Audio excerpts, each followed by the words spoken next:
Kwanza namshukuru Mungu wa haki kwa maamuzi yote mawili yaliyofanyika hapa Babati Manyara.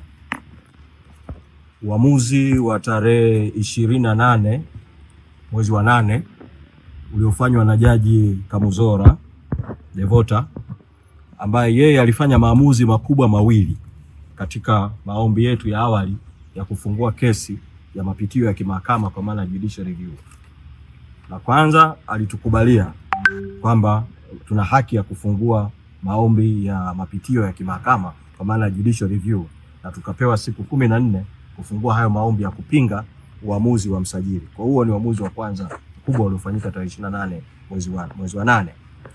La pili, akatukubalia vile vile ombi letu la zuio la muda, temporary injunction, kwa uamuzi wa msajili wa tarehe 27 mwezi wa 5 wa kutotambua uthibitishaji wa uteuzi uliofanywa na Baraza Kuu la tarehe 22 mwezi Januari mwaka 2025 wa kumthibitisha katibu mkuu, manaibu katibu wakuu bara na Zanzibar pamoja na wajumbe wa kamati kuu wa kuteuliwa. Kwa hiyo jaji akaweka zuio la muda dhidi ya utekelezaji wa huo uamuzi wa msajili, ambao vile vile uliambatana na msajili kusitisha kuleta ruzuku kwa Chadema. Kwa jaji akausimamisha huo uamuzi. Na uamuzi sasa wa leo, baada ya kuwa tumefungua kesi ya msingi, sasa tumewasilisha maombi ya mapitio ya kimahakama tarehe 10 mwezi Septemba. Leo sasa, kama ambavyo nilishaeleza kwa muhtasari kwamba ilikuwa tuanze kusikiliza, lakini upande wa serikali umekata rufaa, lakini ukatuwekea mapingamizi. Kwa uamuzi wa jaji wa leo vile vile, Jaji Nenelwa kuamua kwamba hajakubaliana na upande wa serikali wa kuondoa maombi yetu mahakamani, bali amekubaliana na hoja za upande wa mawakili wetu wa kuahirisha ile shauri mpaka hilo jambo lililoko mahakama rufaa litakapomalizika au atakafuta notice. Uamuzi nao ni uamuzi wa kumshukuru Mungu na wa kupongezwa. Na nitumie fursa hii vile vile kushukuru jopo letu la mawakili wakiongozwa na wakili Mpale Mpoki, ambaye leo tumempongeza kwa kuadhimisha siku yake ya kuzaliwa. Imekuwa kama zawadi kwake siku ya leo, ndio alikuwa kiongozi wa jopo. Lakini mshukuru vile vile wakili Tadei Lista, wakili mwenyeji. Tumshukuru vile vile wakili Samuel Welwel, ambaye vile ni mwenyeji na ni mwenyekiti wa kanda ya kaskazini. Tumshukuru vile vile wakili Nyaronyo Kicheere, ambaye yeye alianza kuanzia mwanzo shauri hili, lakini kwa sasa leo hayupo kwa sababu ya udhuru wa kufiwa. Na tushukuru jopo lote la mawakili wa chama likiongozwa na mwanasheria mkuu Rugemeleza Nshala kwa haya mapambano mpaka hatua hii tuliofikia. Tafsiri ya uamuzi huu ni nini? La kwanza, tafsiri ya uamuzi huu ni kuwa yale maamuzi ya msajili ya tarehe 27 mwezi wa 5 ya kutomtambua katibu mkuu, manaibu wake na wajumbe wa kamati kuu na kuacha kuipa Chadema ruzuku yataendelea kutekelezwa, yataendelea kutokuwa halali, yataendelea kufanyiwa kazi mpaka rufaa itakaposikilizwa au watakapoondoa notisi yao ya rufaa na kesi ikaja kusikilizwa hapa na mpaka shauri litakapomalizika.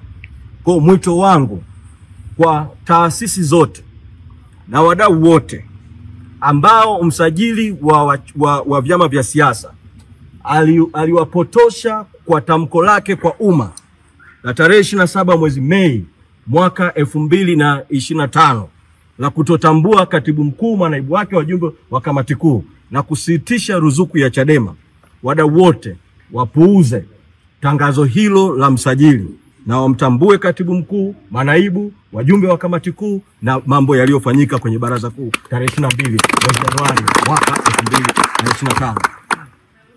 Tafsiri ya pili ya uamuzi huu ni kwamba msajili wa vyama vya siasa toka tarehe 28 mwezi wa 8 mahakama hapa ilipofanya uamuzi Manyara, alipaswa awe ameingiza ruzuku aliyoizuia muda wote huo toka mwezi Juni mwaka 2025 kwenye akaunti za chama.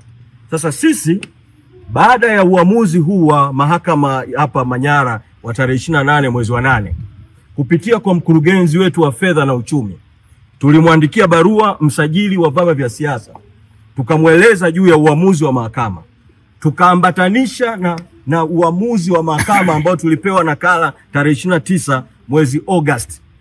Tukamweleza msajili aingize ruzuku kwenye akaunti ya Chadema. Msajili wa vyama vya siasa siku chache zilizopita ametujibu kwa barua akikataa kuingiza ruzuku au akiacha kuingiza ruzuku kwa kutoa visingizio viwili. Kisingizio cha kwanza ambacho msajili amekitoa kwa barua yake aliyomwandikia makamu mwenyekiti John Heche, badala ya kuiandika kwa katibu mkuu, ametoa visingizio viwili. Kisingizio cha kwanza amesema kwamba kwa sababu kuna notice ya kukata rufaa waliwasilisha mahakama ya rufaa dhidi ya uamuzi uliofanyika tarehe 28 mwezi wa 8 Manyara.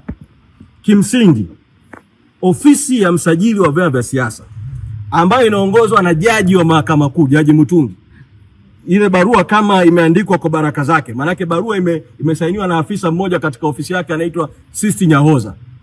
Ni aibu kwa Jaji Mutungi na ofisi ya msajili wa vyama vya siasa kutokuheshimu amri za mahakama, kutokuheshimu utawala wa sheria. Wao kuandika kusudio la kukata rufaa, notice, hakubatilishi maamuzi ya mahakama yaliyofanyika tarehe 28 mwezi wa 8 hapa Manyara.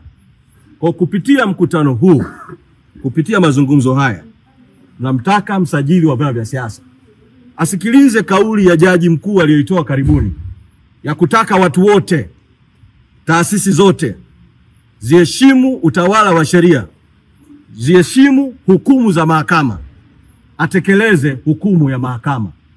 Msajili ametoa kisingizio cha pili katika barua yake kwamba hawezi kuingiza ruzuku eti kwa sababu chama cha Chadema kimewekewa zuio lingine la kimahakama kupitia kesi iliyofunguliwa Dar es Salaam na Said Issa na wenzake, kesi ambayo chama kimeshtakiwa, bodi ya udhamini na katibu mkuu.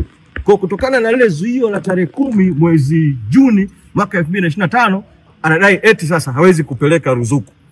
Hiki nacho ni kisingizio cha uongo, kwa sababu zuio lile dhidi ya bodi ya wadhamini na dhidi ya katibu mkuu wa chama linahusu kutumia mali na rasilimali za chama kufanya shughuli za kisiasa. Lakini mahakama hiyo hiyo Dar es Salaam katika maamuzi iliyotoa mara mbili, mara ya kwanza tarehe 18 mwezi wa 8 tulipoweka mapingamizi mbalimbali, mara ya pili mahakama kupitia kwa Jaji Mwanga imetoa uamuzi mwingine tarehe 29 mwezi wa 9, siku chache zilizopita. Maamuzi yote hayo mahakama inasema kwamba kuwepo kwa zuio la mahakama hakuizuii bodi ya wadhamini kuendelea na wajibu wake wa kisheria kwa mujibu wa katiba ya chama, kumiliki, kulinda na kusimamia rasilimali za chama, kuendesha akaunti za chama. Kwa malengo hayo tunahitaji rasilimali zetu, mali zetu ambazo ni ruzuku ziko ndani ya ofisi ya msajili, ziingizwe katika akaunti ya chama, ziendelee kulindwa na bodi ya wadhamini. Ni katika muktadha wa uamuzi huo huo, mahakama hiyo hiyo pamoja na kuwa kuna zuio, imetoa nafasi kwa katibu mkuu kuingia ofisini kufanya majukumu yale ya nyaraka walizoomba mahakamani katika muda huo tuliopewa. Kwa hiki ni kisingizio kwa kweli cha kijinga na kinyume cha utawala wa sheria. Ninachokiona mimi kwa uzoefu wangu wa kuwa bungeni, uzoefu wangu wa kuwa kwenye chama, ofisi ya msajili iko chini ya ofisi ya waziri mkuu. Inapoletewa pesa za ruzuku, inaziingiza kwa vyama zikipitia ofisi ya msajili. Kwa kawaida, miaka ya fedha ikipita, yani financial year ikiisha mwisho wa mwezi Juni, ofisi ya msajili inawajibika kisheria kurudisha fedha kwa ofisi ya wizara ya fedha. Lakini kwa uzoefu wa nyuma, ofisi ya msajili imekuwa ikichenga kupeleka fedha kwenye baadhi ya vyama vya upinzani, na hizo pesa zinazobaki ofisi ya msajili zinaliwa na wajanja. Sisi hatuko tayari pesa za Chadema ziibwe na msajili na kikundi kingine cha watu, na tunamtaka waziri mkuu ambaye ofisi ya msajili wa vyama iko chini yake, na yeye kwa hatua yake aingilie kati. Na wakati tunasubiri kauli ya waziri mkuu, kauli ya msajili, na vyombo vya habari mwatafute watoe kauli, sisi kama chama vile vile tunashauriana na mawakili wetu kuona hatua za ziada ambazo tunaweza kuchukua dhidi ya msajili. Nashukuru huu uamuzi wa hapa Manyara wa leo, kwa sababu tulisema awali, baada ya sisi kuanza mkakati wa no reform no election, kuna njia nyingi sana zinatumiwa na watawala kudhibiti no reform no election. Kesi mbalimbali ambazo zimefunguliwa.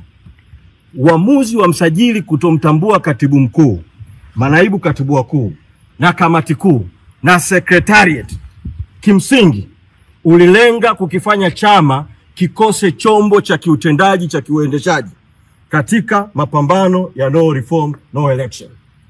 Mpaka katika hatua ya sasa, pamoja na vizingiti vyote tulivyopita, rai yangu kwa wanachadema, tuendelee na mapambano ya no reforms no election mpaka kieleweke. No reforms no election. No reforms no election. No reforms no election. Sasa nitumie fursa hii nikimalizia kuwashukuru sana wananchi wa Tanzania kwa kweli, kwa sababu kwa katiba ya nchi yetu pamoja na ubovu wake, ibara ya 8 ya katiba inasema madaraka na mamlaka ni ya wananchi.